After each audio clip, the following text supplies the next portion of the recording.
அப்பா பாப்பா பாப்பா ஒரே குளிர் தாங்க முடியல. 2 பெட்ஷீட் போத்திக்கிட்டு அப்பயும் குளிர் தாங்க முடியல ராதா. சீக்கிரமா போகி கொளுத்தனா சரியாயிடும்.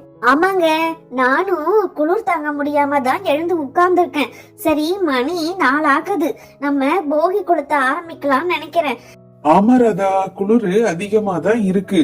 நம்ம போகி கொளுத்திட்டு அந்த அனல்ல இருந்தோம்னா நமக்கு கதை நல்லா இருக்கும். நீ சீக்கிரம் ராமு சீதாலாம் எழுப்பு. இதோ எழுப்புறேங்க. பப்பு, சுப்பு, சீதா, ராமு எல்லாரும் எழுந்துருங்க. என்ன இவ்வளவு நேரம் தூங்கிட்டு இருக்க சீதா? இன்னைக்கு போகி ஆச்சே, போகி கொளுத்தணும்ல.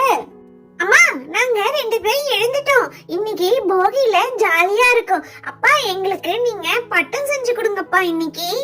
ஆமாப்பா, போகி கொளுத்தின பிறகு நீங்களும் சித்தப்பாவும் சேர்ந்து எங்களுக்கு பட்டம் செஞ்சு கொடுங்க. அப்புறம் நம்ம கடைக்கு போய் கரும்பு எல்லாம் வாங்கிட்டு வரலாம். பட்டம் செய்யறது, கரும்பு வாங்குறதெல்லாம் அப்புறம், அதெல்லாம் நாளைக்கு தானே. இன்னைக்கு போகி கொளுத்துறத ஃபர்ஸ்ட் பாருங்க. சின்ன பசங்களே எழுந்துருச்சு. சீதா எழுந்துரு. இதோ எழுந்திருக்கேன்க்கா. ஏங்க, உங்க அண்ணி கூப்பிடுறாங்க, சீக்கிரமா எழுந்துருங்க, போகி கொளுத்தலாம் வாங்க. அண்ணி இதோ எழுந்துடுறேன். அண்ணி இதோ ஃப்ரெஷ் அப் ஆயிட்டு வந்துடுறேன். அக்கா, போகி கொளுத்துறதுக்கு நீங்க கொடுத்த அந்த பழைய துணி, பசங்களோட பொம்மைகள் இதெல்லாம் இருக்கு.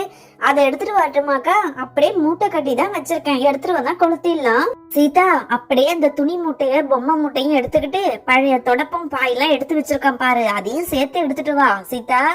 ராதா, சீதா 2 பேரும் அந்த பொம்மைகளை, துணிகளை கொளுத்த வேணாம். அந்த பொம்மையும் துணியும் அப்படியே பத்திரமா வைங்க.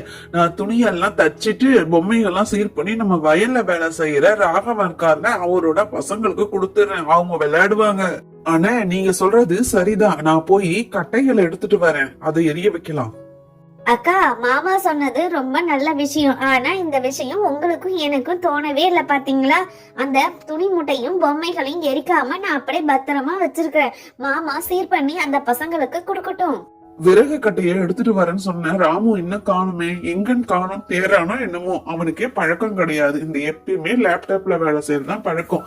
நீ போய் பாரு ராதா என்னன்னு. ஏங்க, தோட்டத்துல கிடக்குற ஒரு 4 விறகு கட்டையை எடுத்துட்டு வர்றதுக்கு இப்படி பயப்படுறீங்களே? உங்க தம்பிக்கு ஒண்ணுமா தெரியாது? விறகு கட்டையை எடுத்துட்டு வருவாரு, நீங்க ஏன் கவலைப்பட்டுட்டு இருக்கீங்க? இருங்க, குளிர்ல என்ன வேற அங்க இங்கேயும் போன்னு சொல்லிக்கிட்டே இருக்கீங்களே. அண்ணா, விறகெல்லாம் எடுத்துட்டு வந்துட்டேன், நம்ம போகி கொளுத்த ஆரம்பிக்கலாம். ரொம்ப பனியா இருக்கு, இத கொளுத்துனா கொஞ்சம் அனல் காத்து போட்டா உடம்புக்கு இதமா இருக்கும். எப்பதான் நீங்க கொளுத்துவீங்களோ? மாத்தி மாத்தி ஆளுக்கு பேசிக்கிட்டே இருக்கீங்க. சீக்கிரமா கொளுத்திட்டாதான் நாங்க கொஞ்ச நேரம் அதுல அனல்